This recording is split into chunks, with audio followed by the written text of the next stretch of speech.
Aplastic Fantastic. Aplastic Fantastic was, it basically was a disorder I came up with, or not came up with, or came down with, rather, called aplastic anemia. Aplastic anemia is a blood disorder which inhibits the bone marrow from creating blood, any kind of blood cell, hemoglobin, red blood cells, and your platelets. Everyone knows what those things are. Do I have to go through that on list too? No. Yes, maybe so. We know. Okay, excellent. Excellent. Oh, kind of forgot? All right. Okay, so you got your platelets. Your platelets are for blood clotting. So if you get a cut, that's how you clot the blood. You get a scab or blood clot, black mark, whatever the case may be. Blood clot. You also have your red blood cells, basically what's pumping through your body the entire time. And then you have your hemoglobin, which helps transport the blood from place to place, helping you get it to your heart, to your brain, wherever you need it at the time. All right, so those are three key components that your bone marrow creates. The Gentleman's Guide to Style and Recovery covers things that happen during your process of dealing with the disorder and recovering from this disorder. So, first thing I'd like to cover is your pants.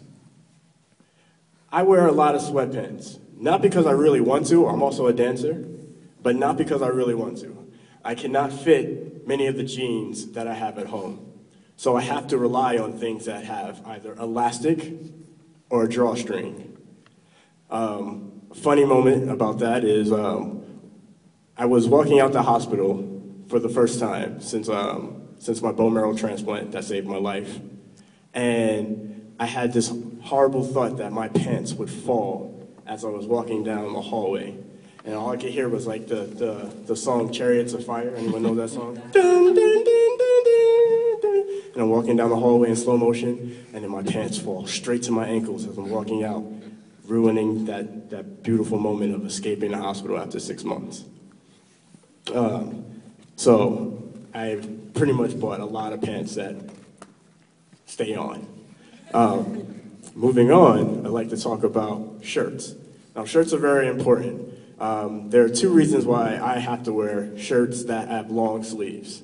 One is because I have a newfound sensitivity to sunlight. So I have to wear long sleeves all year round. Yes, during the summer, 100 degrees. I lost a lot of weight because I'm sweating all the time. The other reason why is more cosmetic.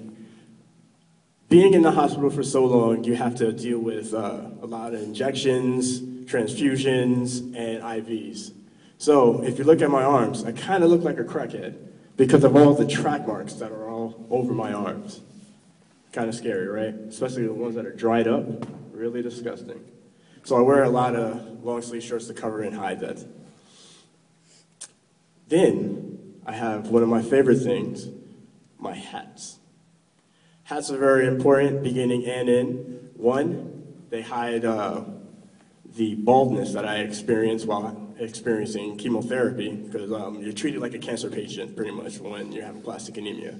So I had to experience about 3 to 5 days of chemotherapy, which made my lovely long hair that I have back now finally fall out. And I looked like Homer Simpson or Stewie Griffin with the 1 or 2, 3 hairs on top of my head. Not the funnest thing I've ever done, but you know, it is what it is. Chrome dome, Michael Jordan all day. So this mic's mad loose right now. Give me a second. All right. So the other reason why you might want to wear a hat, and I learned this the hard way, was there are occasions where you may pass out, and that's due to the lack of hemoglobin in your system. So one time I was trying to cook for myself, and I have this large freezer in my kitchen. My kitchen and my living room are about, somewhere between 20 and 25 feet apart. Some of you guys may know this because you've been there. And I went to reach into my freezer, and then I woke up on my couch with a lump on my head.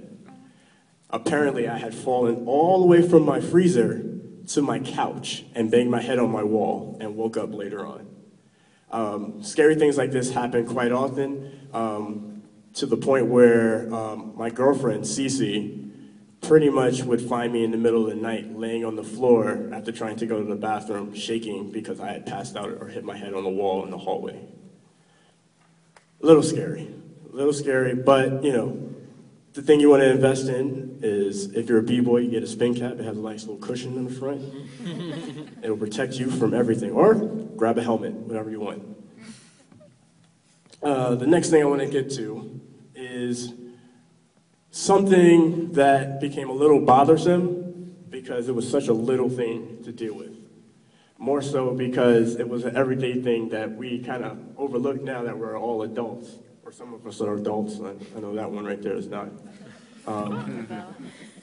We have a tendency to just put our shoes on and walk out, or put our socks on and walk out. I developed muscle myopathy last year through caused by what they call graft versus host disease, which is supposed to come with the process of getting your bone marrow transplant. It's supposed to happen because the body wants to fight that new found bone marrow in your system, because it's not supposed to be there. It's not mine, so it wants to fight it. So it was fighting it in so many different ways. It was fighting it internally. It was fighting it on my skin. It was fighting it in my muscles. So the muscle myopathy made me end up looking like a baby trying to, I guess, reach out for something. So a lot of time, I'm going to try to animate this as best as I can. Hold on. So I looked like this a lot of the time. Yeah? Pretty interesting, right? Now try to reach your shoes. You can't really stretch at all. You have this going on. So when I had doctor's appointments or just needed to go out at any time or anywhere, I needed to sometimes put my own socks on or put my own shoes on. Sometimes Cece would be lucky enough to, or I would be lucky enough for Cece to come in and put my socks on, or maybe just have my sneakers ready for me before she left, so that I was ready for the day. So I'm going to give you guys a demonstration of me putting on my socks without her. Be ready. So I wear long tube socks. Check my legs out. You like it? Yeah. I wear long tube socks. And the reason why I wear long tube socks is primarily because I cannot reach a small sock, or an ankle sock, or the micro socks that some people are. You're not even wearing socks over there. But sometimes I have to have long socks on. So what you have to do is kind of like, I'm going to take my shoe off again. Smells great. All right. So, you see my big toe is really large? I have to take that big toe and slide it into the tube sock because I can't reach it with my hand, so I have to do this all with just my feet. So, I put my big toe into the sock, hoping that it gets inside, and then try to, squirm the rest of my toes in there, hoping that the sock does not get stuck between my baby toe and my, I guess, ring toe. This is a process, if done properly, can take somewhere between 20 and 40 minutes per sock. And then you have to put your shoe on. Hopefully, you'll be able to tie your shoelaces at this point because you've been stretching so much. So I basically have to have my shoes pre-tied and just kind of, as you saw, slide my foot inside. Just slide and then. And, you really start to appreciate how capable and independent we are when you can't do most of the things that you're used to doing. It sometimes is just something we overlook because it's become so, routine. I get up, I walk. I get up, I talk. I laugh at a joke, And when these things are taken away from you, you really don't know what to do anymore because you're so used to it being there. And when you lose it, you appreciate it in a different way. the last thing I want to talk about kind of touches on that in a different way, where I was in the hospital with pneumonia. Okay, one other thing I forgot to tell you. It basically, aplastic anemia pretty much disables your immune system, so you have no protection from anything. So I was getting pneumonia like that, high fevers of 103 to like 110, which is really dangerous.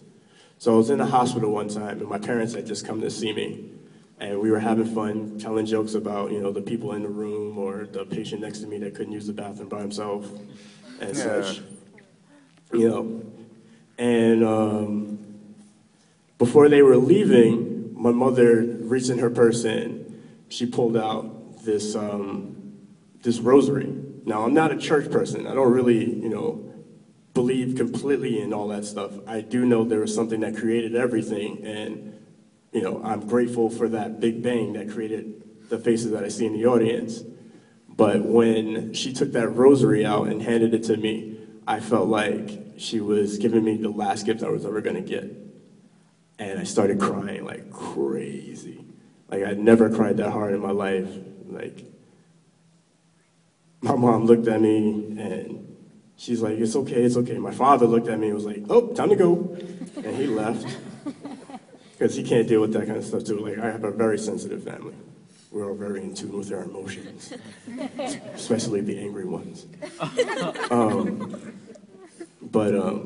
I'm sitting there and I'm looking at it, and Cece's like trying to calm me down as my parents walk out, and they're saying, it's okay, it's okay, it's okay.